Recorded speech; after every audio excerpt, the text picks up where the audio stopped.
You already know you're capable of more. You can feel it. But at the end of most days, you look back and realize you spent 9 hours working and barely moved the needle on anything that actually matters. That gap between effort and output, that's not a motivation problem. That's a focus problem. And I spent 30 days trying to close it. Here's what I found out, and I promise it's not what the productivity influencers are selling you. I committed to 4 hours of genuine, distraction-free, deep work every single day for an entire month. No meetings during those hours, no phone, no quick email checks, no just-a-second interruptions. 4 hours of complete cognitive immersion every day. What happened over those 30 days changed the way I understand my own brain, and not always in the way I expected. I'm going to walk you through 5 things that nobody prepared me for.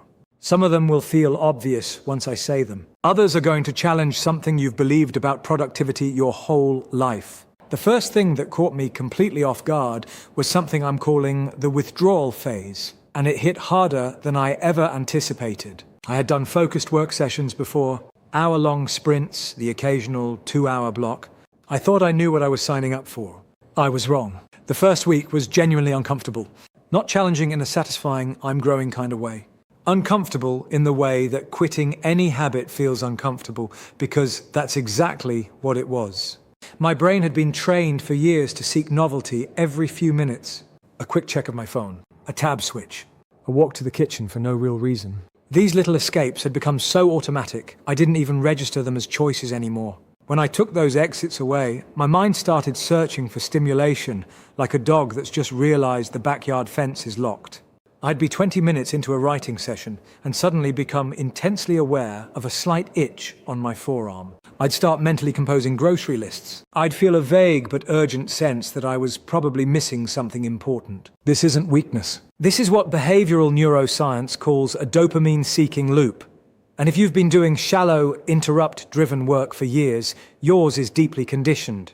The first week of my experiment wasn't about productivity at all. It was about detox. If you've ever tried deep work and given up after a few days because it felt worse than your normal routine, this is why. You were in withdrawal. Most people quit right before the phase where it starts working. By day 10, something shifted. The restlessness started to quiet. And that leads me directly to the second thing nobody warned me about. Around the second week, I noticed something that I initially thought was a fluke. The quality of my thinking wasn't just improving during the deep work sessions. It was improving everywhere. I started calling this the spillover effect, and it's one of the most underreported benefits of consistent deep work. Here's what I mean. My conversations became sharper. I'd be talking through a problem with someone, and instead of grasping for half-formed thoughts, I'd find myself articulating ideas with a precision that surprised even me. My ability to read, really read, not just skim, came back. I'd pick up a book and actually absorb it instead of drifting after 2 paragraphs. What was happening?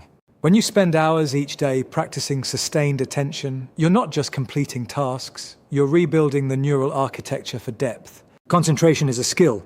It atrophies when neglected and strengthens when trained, exactly like a muscle. The 4 hours I was spending in deep work every morning were functioning like a training session, and the gains were showing up in the rest of my day. Cal Newport, the researcher who popularized deep work as a concept, has argued that the ability to focus without distraction is becoming one of the most valuable skills in the modern economy, precisely because it's becoming so rare. I wasn't fully convinced of that before this experiment. By day 15, I was completely convinced. The uncomfortable flip side of this is that it also made me much more aware of how shallow most of my previous work had been. That's a hard thing to sit with. Here's the one that will probably be the most controversial, because it goes against everything the hustle culture world has been telling you.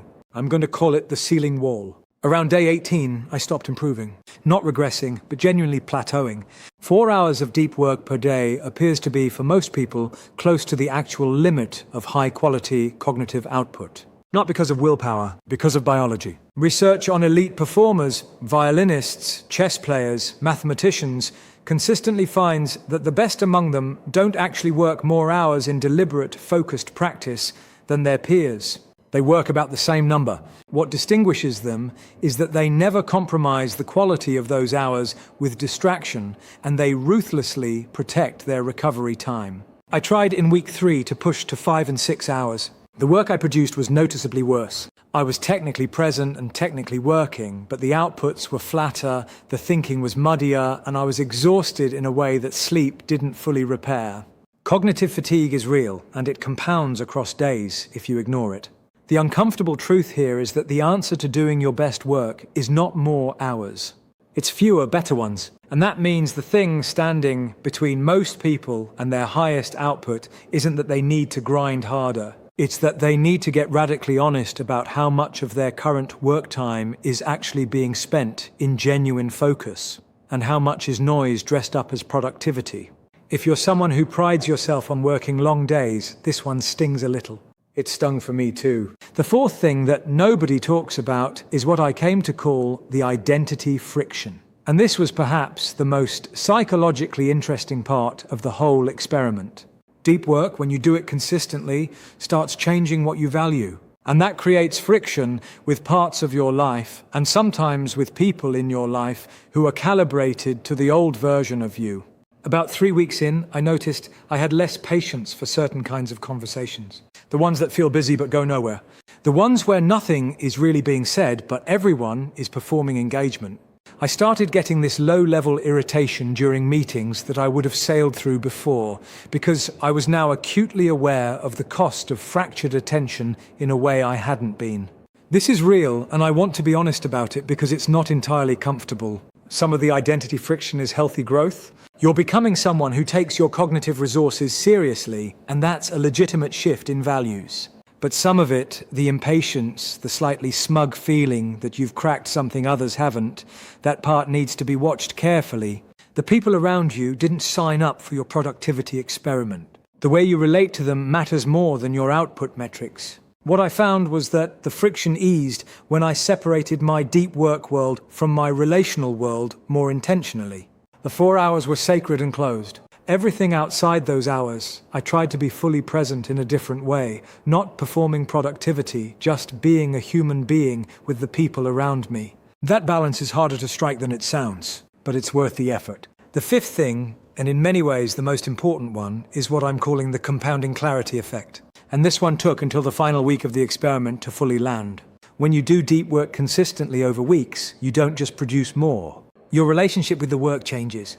You start to see clearly, maybe for the first time, which problems are actually worth your focused attention and which ones only feel urgent because they've been generating noise in your life.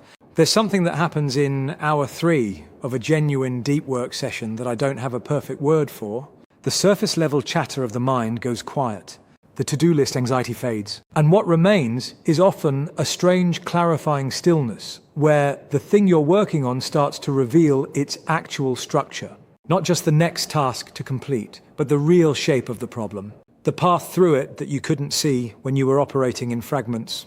This is why the research on insight and creativity consistently shows that breakthroughs don't happen in distracted states. They happen in sustained, engaged focus, or in the rest periods immediately following. Your brain needs uninterrupted time to form the long associative chains that produce genuine creative and analytical leaps. Fragmented attention fragments your thinking. There's no shortcut around that. By day 30, the most significant change in my life wasn't the volume of work I'd completed, though that was real. It was that I felt for the first time in years like I was actually steering, like I had my hands on something, like the work I was doing was connected to something that mattered, rather than just being a series of reactive tasks I was endlessly processing.